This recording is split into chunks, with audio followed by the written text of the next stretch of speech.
Hey, welcome back. It's your old pal Steve Areno Cool Kits. This is the Rio Grande Models HOn3 Westside Tank Car number 5, part 1, take 1. Boom. All right. Well, this is a old kit. I built this about 25 years ago. First time I took a crack at it, and the first time I built it, it was the first one, and it was a mess. But we've learned a lot, and confidence is a little higher, and we know how to get around some of these corners. Now, don't get too frustrated because I had to look a long time to find this kit, and I stumbled across it. A guy had it listed there, and it was with a bunch of others, and he really did us a solid favor. He agreed to sell me just this one because it was the one I was looking for. So really appreciate that. But anyway, this is the Westside Lumber Company. I know if you've been looking at my other videos, I've been kind of in the grocery bag of Rio Grande Southern rolling kits. But this one,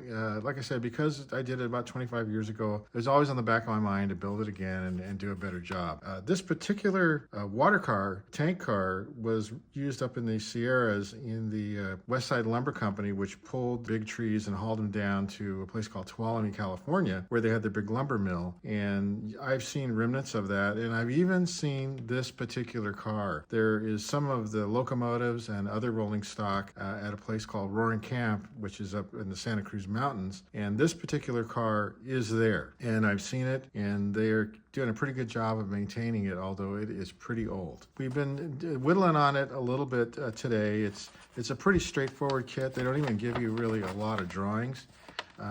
Maybe when I built it before, it's not their fault, but I just didn't know how to get around some of the corners.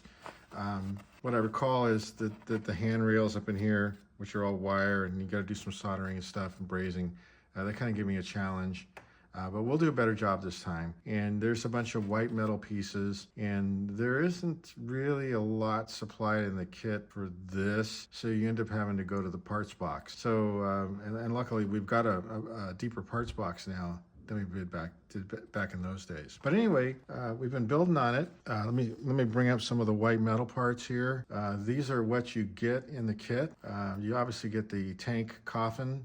As I recall, the first time I did this, I think this is even an older kit than what I built 25 years ago, because in those days it was, as I recall, it was resin. This one's actually white metal, which I prefer to work with for something like this. You get a bunch of washers, you get the trucks, and you get this water filling spout here, and there's a pump that sits on the end of the kit, which is this piece right here, pump. So we'll just try to do a better job. We've already built up the flat car part of it, which is this here, okay? It went together like a snap, and like I said, I had some of my own pieces in here to finish off the brake lines and the air line, and the line which will be used for the brake wheel. So I've got that all in. I got the truss rods, which is out of fishing line, and the turnbuckles all put together. Everything went together like a snap, and the deck boards are in place, and it's all square.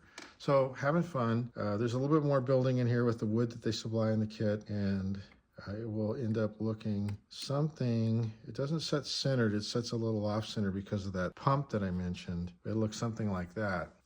And then even the box that the guy sent it in, I appreciate it, but you can see here it was older. The regular paper box was long gone.